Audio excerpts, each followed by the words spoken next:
Hi hello welcome back. എല്ലാവരും ഒത്തിരി സന്തോഷത്തോടെ ഇരിക്കുന്നു വിശ്വസിക്കുന്നു. നിങ്ങൾ ജീവിതത്തിൽ ദൈവദൂതന്മാരെ കണ്ടിട്ടുണ്ടോ? എന്നാൽ ഇന്ന് എന്റെ ജീവിതത്തിൽ നടന്ന ഒരു ദൈവദൂതനെ കണ്ടുമുട്ടലിന്റെ അനുഭവം നിങ്ങളോട് പറയാന്ന് വിചാരിക്കുന്നു. ഞാനും നഴ്സിംഗ് പഠിച്ചത് ബാംഗ്ലൂരാണ്. നഴ്സിംഗ് പഠിച്ചുകൊണ്ടിരുന്ന സമയത്ത് ഒരു ഇൻസ്റ്റിറ്റ്യൂഷന്റെ അണ്ടറിൽ തന്നെ 2 കോളേജ് ഉണ്ടായിരുന്നു. അപ്പോൾ ഒരു കോളേജിന് ഇൻസ്പെക്ഷൻ നടക്കുമ്പോൾ അടുത്ത കോളേജിലുള്ളവരോട് നമുക്ക് ഔട്ടിങ്ങിന് വിടും. അങ്ങനെയായിരുന്നു അവിടെ ആയിരുന്നത്. ഞാൻ പഠിച്ചത് കർണാടകയിലാണ്.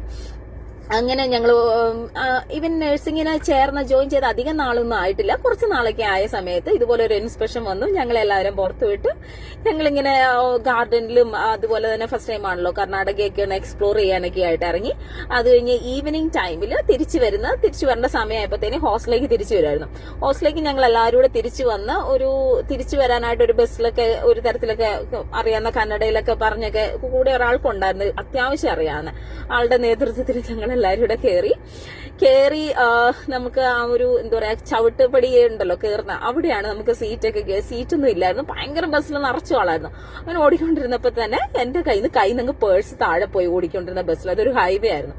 അപ്പൊ തന്നെ ഒരു തരത്തില് ഡ്രൈവറോടൊക്കെ പറഞ്ഞു നിർത്തി പെട്ടെന്ന് ഞാൻ ചാടി ഇറങ്ങി പേഴ്സ് എടുക്കാനായിട്ട് ചാടി ഇറങ്ങി കഴിഞ്ഞപ്പോഴത്തേക്കും ഡ്രൈവർ എന്ത് ചെയ്തു, ബസ്സും വിട്ടുപോയി, കൂട്ടുകാരും എല്ലാവരും പോവുകയും ചെയ്തു. ഞാൻ ആ റോട്ടിലാവുകയും ചെയ്തു. പേഴ്സ് തൊട്ട് ഓടി നടന്നിട്ട് കിട്ടിയില്ല. രാത്രി ആവാറുമായി. ആകെ പേടിച്ചു പോയൊരു സമയമായിരുന്നു. കാരണം കന്നഡ അറിയത്തില്ല, ലാംഗ്വേജ് അറിയത്തില്ല, ആരെയും ഇരുന്ന് കോണ്ടാക്ട് ചെയ്യാനായിട്ട് കാണാപ്പാടം ഫോൺ നമ്പറും അറിയില്ല, ഒന്നും അറിയത്തില്ലാത്തൊരു സമയം. അങ്ങനെ ഇരിക്കുമ്പോഴാണ് അവിടെ ഒരു ട്രാഫിക് പോലീസുകാരൻ നിൽക്കുന്നത് കണ്ടത്. ട്രാഫിക് പോലീസുകാരൻ ഒരു ബൈക്ക് ഒന്ന് സൈഡാക്കി കണ്ട് എന്തോ ഒരു അത്യാവശ്യം ഫോൺ വന്നൊക്കെ. അവിടെ ശരിക്കും ഒരു ട്രാഫിക് പോലീസുകാരൻ വരേണ്ട ഒരു കാര്യമില്ലാത്തൊരു സ്ഥലമാണ്. കാരണം ഹൈവേയിൽ ഒരു മിഡിൽ ആയിട്ടുള്ള സ്ഥലമാണ്, നോ ബസ് സ്റ്റോപ്പ് ഉള്ള സ്ഥലമൊന്നുമല്ല.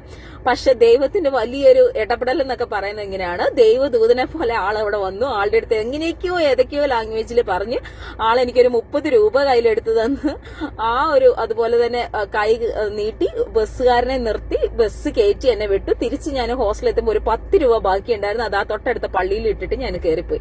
ഞാൻ ഇന്നും ഓർക്കും, ദൈവദൂതന്റെ പോലെയാണ് ആ ഒരു മനുഷ്യൻ അന്ന് ആ ഒരു സമയത്ത് അവിടെ കടന്നു വന്നതെന്ന്. അല്ലെങ്കിൽ ആ ഒരു രാത്രി കർണാടകയിൽ ലാംഗ്വേജ് ഒന്നാതെ അറിയില്ല, ഒട്ടും അറിയത്തില്ലാത്തൊരു സമയം. അതുപോലെ തന്നെ കയ്യില് ഫോണില്ല, ആരെ കോണ്ടാക്ട് ചെയ്യാൻ പറ്റത്തില്ല, എന്തും സംഭവിക്കാവുന്ന ഒരു രാത്രിയിൽ ഒരു രക്ഷകനായിട്ട് കടന്നു വന്നതായിരുന്നു ആ ഒരു പോലീസുകാരന്. തിരിച്ചു കൊടുക്കാൻ പറ്റാത്ത ഒരു അനുഗ്രഹമായിരുന്നു, അല്ലെങ്കിൽ തിരിച്ചു കൊടുക്കാൻ പറ്റാത്ത ഒരു പൈസയായിരുന്നു ഉണ്ടായിരുന്നു. ആളെ പിന്നെ കണ്ടിട്ടുമില്ല, പിന്നെ ആളുടെ ഒരു കോണ്ടാക്ട്സ് ഇല്ല.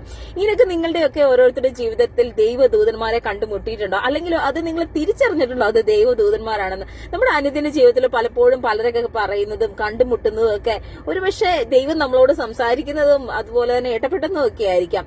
അങ്ങനെ നിങ്ങളുടെ ജീവിതത്തിൽ ആരുടെയും ഒക്കെ ഒരു ഇമ്പോർട്ടന്റ് പേഴ്സന്റെ ഒരു ഇടപെടൽ ഉണ്ടായിട്ടുണ്ടെങ്കിൽ comment that person and say that okay I still remembering that incident ആണെന്ന് പറയാനായിരിക്കുക. എല്ലാവരുടെ ജീവിതത്തിലും നിങ്ങളും ഇതുപോലെ പലരുടെ ജീവിതത്തിൽ ഒരു ദൈവദൂതന്മാരൊക്കെ ആയി മാറട്ടെ എന്ന് പ്രാർത്ഥിക്കുന്നു, ആശംസിക്കുന്നു. അപ്പൊ വീണ്ടും വേറൊരു വീഡിയോ ആയിട്ട് കാണുന്നുണ്ട്. Bye, God bless you all.